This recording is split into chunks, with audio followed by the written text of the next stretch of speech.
Alright, just going to go over a couple things with the 7.3 with oil leak issues, and hopefully this will help. Alright, so anyways, it's a 93 F250 with the 7.3 International, and then it's got the Banks kit on it. And basically, you know, I've only had this thing for a short time, and you can see here it's been throwing oil up there. First thing that you think of when you see that is that this gear cover right here is leaking. And when I got it, you could tell all the gasket maker and stuff was new. So somebody obviously, you know, they were thinking the same thing, that this thing was leaking. So I got it, and I just figured that they did a bad job on it. So I took it off and redid everything and timed it and put it back together. And sure enough, you know, you could let it sit and idle and run and everything, and you'd look and everything was dry. You look on the oil valley, everything's dry. And then you go drive it and get home, and there's just oil everywhere. And so, I mean, it really had me stumped for a long time. And so what I ended up doing to figure it out, because it was a lot of oil, is I jacked up the entire truck. I should say that the rear end of the truck, I lifted it up, you know, probably like 3 feet or more, and then idled it, because the engine is slanted backwards, you know, towards the back.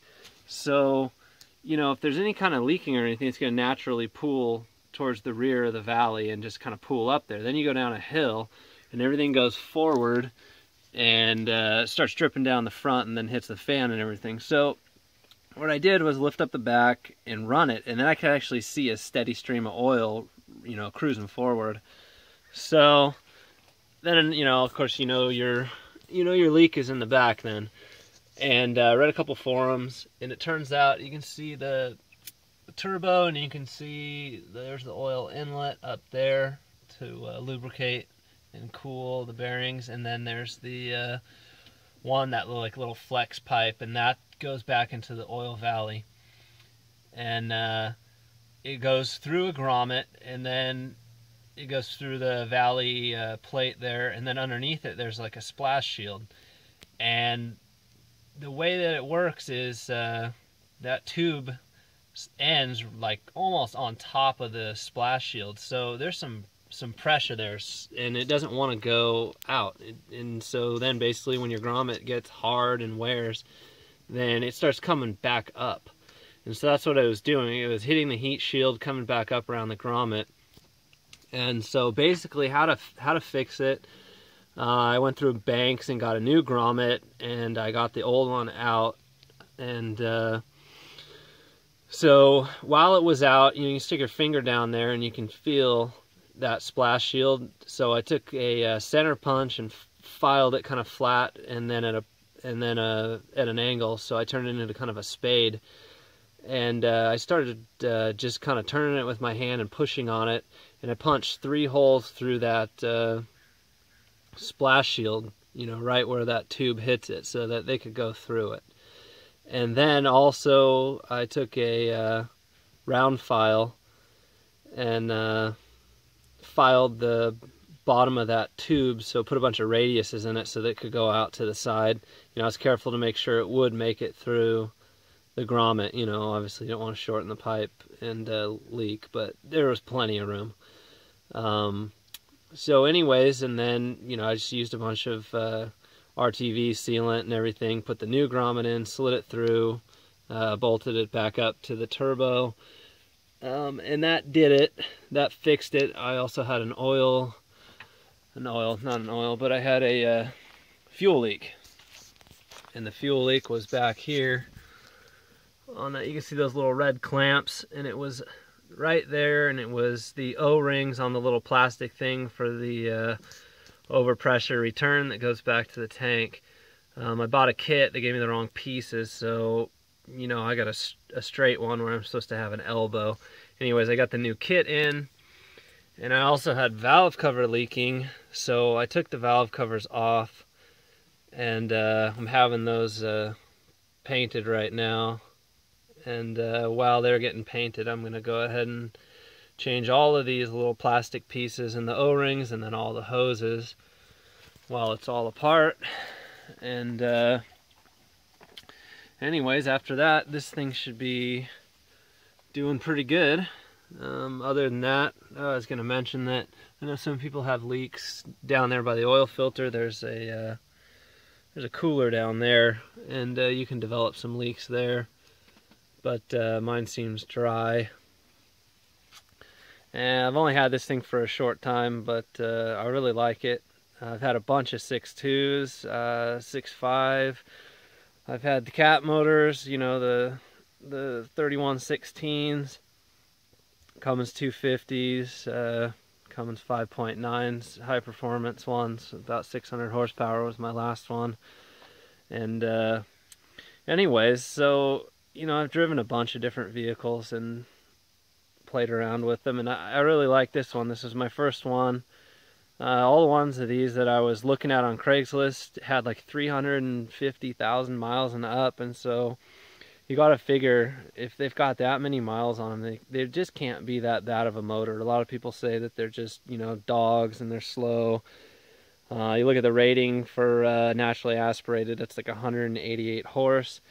But you get good torque, and then you got your Banks kit, and does pretty good. I got the 5-speed manual in this one, and it's just a little standard cab, so you know it's really not that heavy. It weighs just over 6,000 pounds. Parts are cheap, parts are readily available. You know, the cab is really nice on these. The front suspension I'm not too crazy about. I wanted a 350, but this is what I got. This thing's got some weird scissor suspension where it's almost independent front, but it's got leaf springs. It does have kind of like jack shafts on it. It's just bizarre. I mean, it's a really weird front suspension. I know they did it for a while. It does work. It's funny because it looks like a straight axle. I mean, it does. When I bought it, I feel embarrassed, but I thought it was a straight axle. But you can see there's a shaft there going through it, and the thing actually pivots. And the differential does not have a cover. This pivot suspension piece is the cover. So if you need to get that cover off, and I did because I rebuilt the entire front end, it's not fun actually. Instead of taking the cover and pivot off, I actually removed the differential. It was just easier, and I replaced all the U-joints, all the ball joints, every tie rod end, bearing, calipers, everything. I completely just did it, and it was expensive just in parts. And then now, of course, I'm looking at swapping it to a straight axle. Maybe we'll see how it goes, but yeah, this is the only thing that I'm not too crazy about. They don't even make a locker for this front end really, because it's just kind of hokey. So I mean, it does function. You really can't, you know, complain about the functionality of it, but yeah, that's one thing that I'm just not too excited about with this truck. Everything else though is pretty awesome. The 5-speed's awesome. Having that overdrive is just great. It goes pretty fast down the highway. I mean, 75 you can cruise at, and it's got plenty of power to pick it up. And that's the thing. It's like, if you had the 4-speed, I can understand being a little upset because I'm sure it tops out pretty low.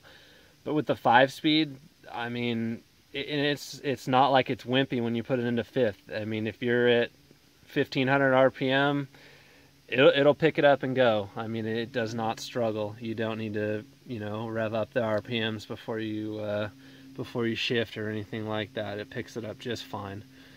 My only question, if anybody knows, would be if there's a different turbo. Like the 6.2 and 6.5, that Holset HX35 works awesome. It works better than the Banks turbo, which is not bad. The Banks is just like heavily protected from overboosting. I mean, they won't let you overboost.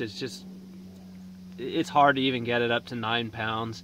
It does not react at all. I mean, it's you know, on my HX35, I mean, you step on it, the thing just starts boosting. This, I mean, it's a safety. You're not going to overboost it, and you're not going to heat it up.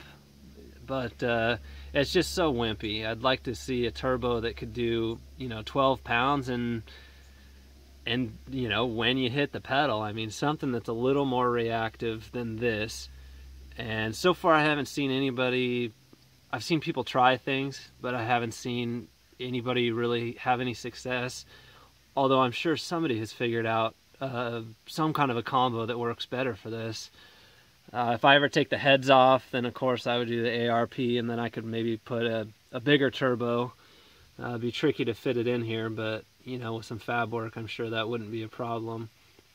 But I'm just curious if somebody knows a turbo that is at least close to a direct bolt, other than this Banks Sidewinder, that would just work a little bit better. So anyways, that's pretty much it. Hopefully, if you know you're having some oil leaks, this helps you out, because man, it took me a long time to figure out where that was coming from.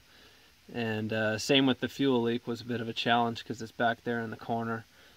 But all right.